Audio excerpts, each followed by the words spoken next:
Hello friends, namaste. I am Jaisingh. Welcome to ஹிந்தியில் பேசலாம். நம்ம ஹிந்தியில் பேசுகிறதுக்காக வித்தியாசமான முறையில் நம்ம நிறைய டாபிக் பார்த்துட்டு வரோம். ஸோ அந்த வகையில் இன்றைக்கி நம்ம பார்க்க போகிறது என்று அப்படிங்கிறத ஹிந்தியில் எப்படி பேசலாம். உதாரணமாக, அவன் வருவான்னு என்கிட்ட சொன்னான், அவன் போவான்னு எனக்கு தெரியும். இந்த மாதிரி வார்த்தைகளை ஹிந்தியில் எப்படி பேசலாம் அப்படிங்கிறத தான் இன்றைக்கி நம்ம வீடியோவில் பார்க்க போகிறோம். நம்மளோட வீடியோவை ஃபஸ்ட் டைம் பார்க்குறீங்கன்னா மறக்காமல் சப்ஸ்கிரைப் பண்ணிக்கோங்க. வீடியோ பிடிச்சிருந்ததுன்னா லைக் பண்ணிக்கோங்க. உங்களோட நண்பர்களுக்கும் மறக்காமல் ஷேர் பண்ணுங்கள். ஹிந்தியில் பேசுகிறதுக்கு உங்களோட ப்ராக்டிஸ்க்காகவே நம்மளோட சேனலில் இருந்து ஒரு 25 வீடியோவோட 500 டெய்லி யூஸ் சென்டென்சஸ் நம்ம PDF ஃபார்மேட்டில் ரெடி பண்ணியிருக்கோம். உங்களுக்கு யாருக்கெல்லாம் தேவைப்படுதோ ஸ்க்ரீனில் தெரிகிற இந்த நம்பர் காண்டாக்ட் பண்ணி நீங்கள் பர்ச்சேஸ் பண்ணிக்கலாம். ஓகேங்களா? இப்போ நம்ம வீடியோக்குள்ளே போகலாம். என்று அப்படிங்கிற தமிழ் வார்த்தையை ஹிந்தியில் கி அப்படின்னு சொல்லணும். அவன் வருவான் என்று சுரேஷ் என்கிட்ட சொன்னான். அவன் வருவான்னு சுரேஷ் என்கிட்ட சொன்னான். இந்த வாக்கியத்தை ஹிந்தியில் எப்படி சொல்கிறதுன்னு பார்க்கலாம். இதில் 2 வாக்கியம் இருக்குது. ஒன்று சுரேஷ் சொன்னான், இன்னொன்று அவன் வருவான். இப்போது அந்த 2 வாக்கியத்தையும் ஜாயின் பண்ணுறது எது? என்று.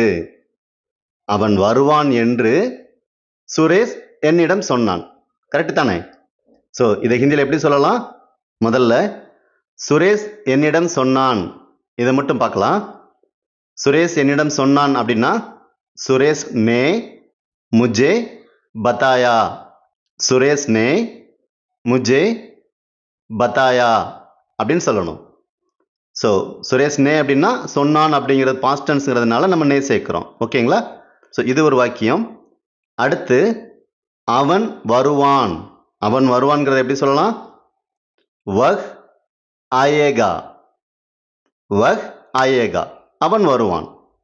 இப்போ அவன் வருவான் என்று சுரேஷ் என்னிடம் சொன்னான் அப்படிங்கிறத சுரேஷ் நே முஜே பதாயா கி வஹ் ஆயேகா. இந்த கீங்கிறதோட அர்த்தம் என்று. ஓகேவா? அவன் வருவான் என்று சுரேஷ் என்னிடம் சொன்னான். சுரேஷ் நே முஜே பதாயா கி வஹ் ஆயேகா அப்படின்னு சொல்லணும். ரொம்ப ரொம்ப சிம்பிள் தான். 2 வாக்கியத்துக்கு இடையில நம்ம கி அப்படிங்கிற ஒரே ஒரு எழுத்து மட்டும் சேர்க்குறோம். ஸோ டோட்டலாக 2 வாக்கியங்களும் ஜாயிண்ட் ஆகிடும். அவன் கொடுப்பான் என்று அவன் என்னிடம் சொன்னான். அவன் கொடுப்பான் என்று அவன் என்னிடம் சொன்னான். இதை ஹிந்தியில் எப்படி சொல்லலாம்? உஸ்னே முஜே பதாயா கி வஹ் தேகா. அவன் கொடுப்பான் என்று அவன் என்னிடம் சொன்னான் அப்படின்னு அர்த்தம். உஸ்னே அப்படின்னா அவன், முஜே என்னிடம், பதாயா சொன்னான், கி அப்படின்னா என்று.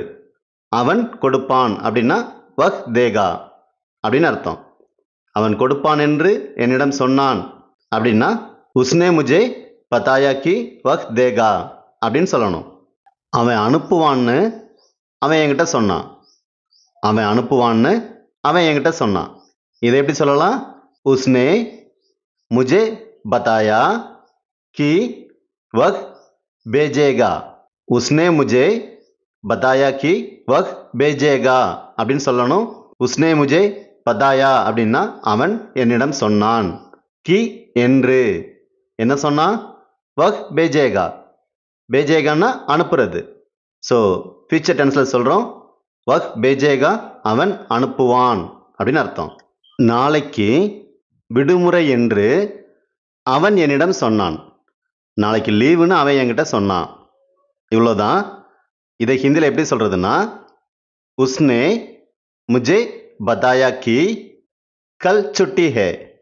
உஸ்னே முஜே பதாயா கி கல் சுட்டி ஹே அப்படின்னு சொல்லணும். உஸ்னே முஜே பதாயா அப்படின்னா அவன் என்னிடம் சொன்னான். கீனா என்று. கல் சுட்டி ஹே அப்படின்னா நாளைக்கு லீவு அப்படின்னு அர்த்தம். ஓகேங்களா? ஸோ உஸ்னே முஜே பதாயா கி கல் சுட்டி ஹே அப்படின்னா நாளைக்கு லீவுன்னு அவன் என்கிட்ட சொன்னான் அப்படின்னு அர்த்தம். நாம் எங்கேயாவது போவோம் என்று அவன் என்னிடம் சொன்னான். நம்ம எங்கேயாவது போகலாம், சுற்றி பார்க்க போகலாம், இந்த மாதிரிலாம் பேசுவோம்ல, நம்ம எங்கேயாவது போவோம். இதை ஹிந்தியில் எப்படி சொல்கிறது அப்படின்னா உஸ்னே முஜே பதாயா கி ஹம் கஹி ஜாயேங்கே அப்படின்னு சொல்லணும். உஸ்னே அப்படின்னா அவன், முஜே என்னிடம், பதாயா சொன்னான், கி அப்படின்னா என்று, ஹம் அப்படின்னா நாம், கஹி எங்கேயாவது, போவோம் அப்படின்னா ஜாயேங்கே அப்படின்னு சொல்லணும். ஏன்னா புளூரல் இல்லையா? ஸோ ஜாயேங்கே அப்படின்னு சொல்லணும். நாம் எங்கேயாவது போவோம் என்று அவன் என்னிடம் சொன்னான் அப்படிங்கிறத உஸ்னே முஜே பதாயா கி ஹம் கஹிங் ஜாயேங்கே அப்படின்னு சொல்லணும். அவன் இன்னைக்கு வருவான்னு எனக்கு தோணுது. இந்த மாதிரி பேசுவோம்ல, அவன் இன்னைக்கு வருவான்னு எனக்கு தோணுது. இது ஹிந்தியில் எப்படி சொல்றதுன்னா, முஜே லக்தா ஹே கி வஹ் ஆஜ் ஆயேகா அப்படின்னு சொல்லணும். முஜே அப்படின்னா எனக்கு, தோணுது அப்படிங்கிறத லக்தா ஹே அப்படின்னு சொல்லணும். முஜே லக்தா ஹே எனக்கு தோணுது, கி அப்படின்னா என்று, என்ன தோணுது, வஹ் ஆஜ் ஆயேகா அவன் இன்னைக்கு வருவான், அவன் இன்னைக்கு வருவான் என்று எனக்கு தோணுது. ஓகேவா? ஸோ முஜே லக்தா ஹே கி வஹ் ஆஜ் ஆயேகா அப்படின்னு சொல்லணும். நீங்கள் நல்லவங்கன்னு எனக்கு தெரியும். இந்த மாதிரி பேசுவோம்ல, நீங்கள் நல்லவங்கன்னு எனக்கு தெரியும். இதை ஹிந்தியில் எப்படி சொல்லலாம்? ஃபஸ்ட்டு எனக்கு தெரியும் அப்படிங்கிறதான சொல்லணும். ஹிந்தியில் எனக்கு தெரியும் அப்படிங்கிறத முதல் சொல்லணும். ஓகேங்களா? ஸோ எனக்கு தெரியும் அப்படிங்கிறத முஜே பதாஹே, பதாஹே அப்படின்னா தெரியும், முஜே பதாஹே எனக்கு தெரியும், கி அப்படின்னா என்று, முஜே பதாஹே கி ஆப் அச்சே ஹை அப்படின்னு சொல்லணும். ஆப் அப்படிங்கிறது நீங்கள் அப்படின்னு அர்த்தம். அதனால ஹை யூஸ் பண்ணாமல் ஹை ப்ளூரல் குறியதை நம்ம யூஸ் பண்ணுறோம். ஸோ ரெஸ்பெக்ட் ஃபார்ம், அதனால ஆப் அச்சே ஹை அப்படின்னு சொல்லணும். நீங்கள் நல்லவங்கன்னு எனக்கு தெரியும் அப்படிங்கிறத முஜே பதாஹே கி ஆப் அச்சே ஹை அப்படின்னு சொல்லணும். அவன் ரொம்ப பிஸியாக இருக்கிறான்னு அவன் என்கிட்ட சொன்னான். இந்த மாதிரி பேசுவோம் இல்லையா? அவன் மிகவும் பிஸியாக இருக்கிறான் என்று அவன் என்னிடம் சொன்னான். இதை ஹிந்தியில் எப்படி சொல்றதுன்னா, உஸ்னே முஜே பதாயா கி வஹ் பகுத் வியஸ்த் ஹே அப்படின்னு சொல்லணும். இதில் உஸ்னே முஜே பதாயா அப்படின்னா அவன் என்கிட்ட சொன்னான், கி அப்படின்னா என்று, என்ன சொன்னான், வஹ் பகுத் வியஸ்த் ஹே அவன் ரொம்ப பிஸியாக இருக்கிறான் அப்படின்னு சொன்னான். ஸோ வஹ் அப்படின்னா அவன், பகுத் மிகவும், வியஸ்த் பிஸி. ஓகேங்களா? அப்போ அவன் ரொம்ப பிஸியாக இருக்கிறான் என்று அவன் என்னிடம் சொன்னான். இதை உஸ்னே முஜே பதாயா கி வஹ் பகுத் வியஸ்த் ஹே அப்படின்னு சொல்லணும். நீ சீக்கிரம் சரியாயிடுவேன்னு எனக்கு நம்பிக்கை இருக்கு. இருக்க உடம்பு சரியில்லைன்னா சொல்லுவோம்ல, நீ சீக்கிரம் சரியாயிடுவேன்னு எனக்கு நம்பிக்கை இருக்கு. இதை ஹிந்தியில் எப்படி சொல்லலாம்? முஜே உம்மித் ஹே கி தும் ஜல்தி டீக் ஹோ ஜாவோகே அப்படின்னு சொல்லணும்.